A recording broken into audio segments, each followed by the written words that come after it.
Galveston Unscripted. For generations, the United States has welcomed immigrants from around the world, with Ellis Island in New York, Angel Island in California, and right here in Texas, the Port of Galveston. These ports served as major gateways for those seeking a new life in America.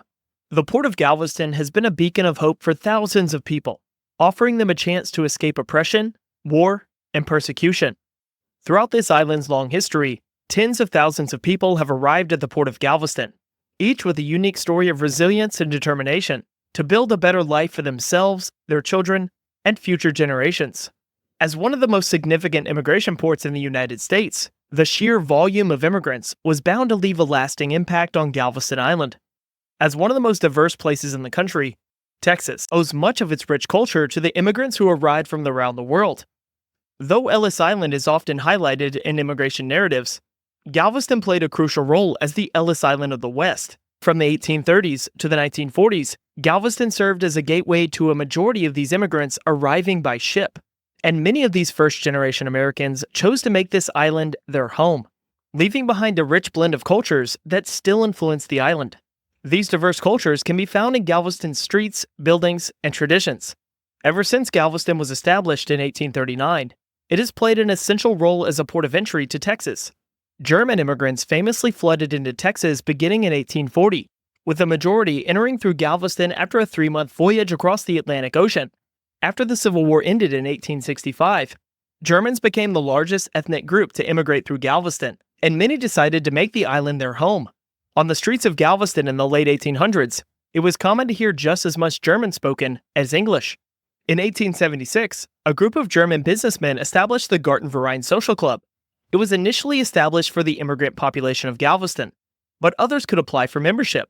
Throughout most of the 1800s, individual states were charged with regulating immigration, but in 1891, the federal government began to oversee immigration in the hope of streamlining the process throughout the entire country.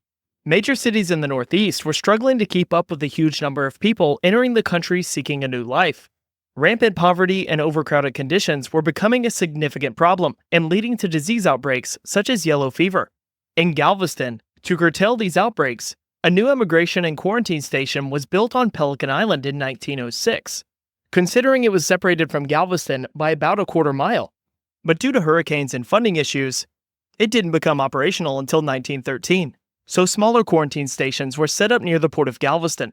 Immigrants would wait in quarantine stations for a couple of weeks to verify they weren't bringing any diseases into the country. If you can imagine the Strand around the time these ships would have arrived, you would have heard a cacophony of languages and watched immigrants experience their first moments in Texas and America. According to the Texas State Historical Association, between 1906 and 1914, nearly 50,000 immigrants arrived at Galveston, including Bohemians, Czechs, Galatians, Austrians, Romanians, Swiss, English, Poles, Italians, and Dutch. This influx of immigrants earned Galveston the nickname Ellis Island of the West. Additionally, this period brought over 10,000 Jewish immigrants through Galveston as they fled persecution in Russia and Europe.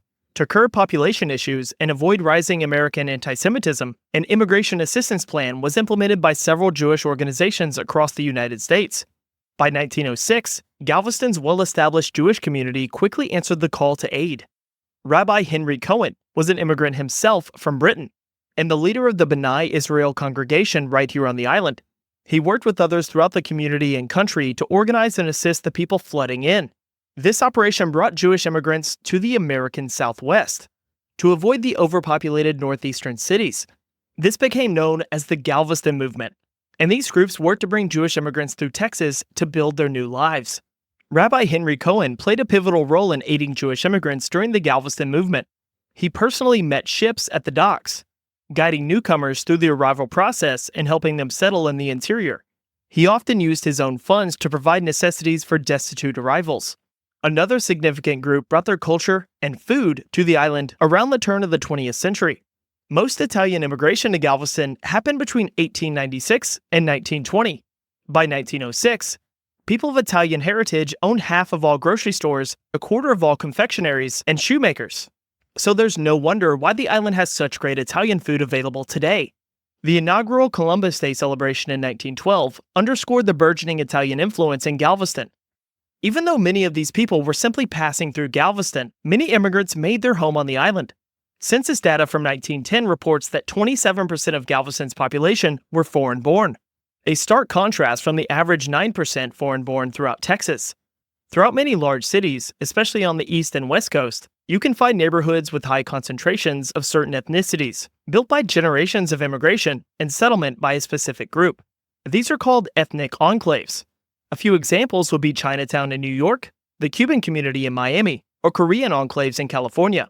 Well, why doesn't Galveston have any large, distinct pockets of immigrant communities? There are a couple of reasons. First, Galveston is just very small, by geography and population. Most of the development on the island was planned and developed very intentionally early in the city's history, and it didn't allow for a lot of growth in population during the peak immigration years. Second, Galveston was widely considered as a place that people moved through on their way to the interior of Texas and the greater United States. In fact, there were several organizations on the island dedicated to assisting immigrants in navigating some of the basics of the railway system and providing financial support to those arriving destitute. Essentially, there just wasn't a lot of opportunity, reason, or intention to keep many immigrants here long-term. So these ethnic enclaves never developed on the same scale. But around 1914, at the beginning of World War I, the immigration flow throughout the United States was greatly impacted, and eventually, fewer people entered the country by boat overall. However, Galveston continued welcoming immigrants from around the world for the next few decades. But those numbers steadily declined until 1948, when the last immigrant arrived by boat. The decline in immigration through Galveston throughout the 20th century can be attributed to several factors, including the rise of air travel, changes in immigration policies, and the decline of the Port of Galveston's significance in the global shipping industry, as the Port of Houston became the major shipping port along the Texas coast. But the immigration and quarantine station stood on Pelican Island until 1972. It was demolished to make way for Seawolf Park, a fishing destination and military memorial museum. This station may have been demolished, but there are plenty of reminders of Galveston's history as a major immigration port. You can see the influence through Galveston's architecture, churches, the food, festivals, and most importantly, its people.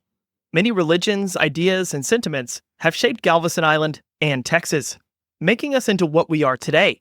Galveston was the first piece of America they experienced before starting their new life. Galveston has been, and is, an international and multicultural city. Throughout its time as a major immigration gateway, over 200,000 immigrants arrived at the Port of Galveston, and Galveston is known throughout history as a gateway to the United States. This is Galveston Unscripted. To dive into everything Galveston, check out visitgalveston.com.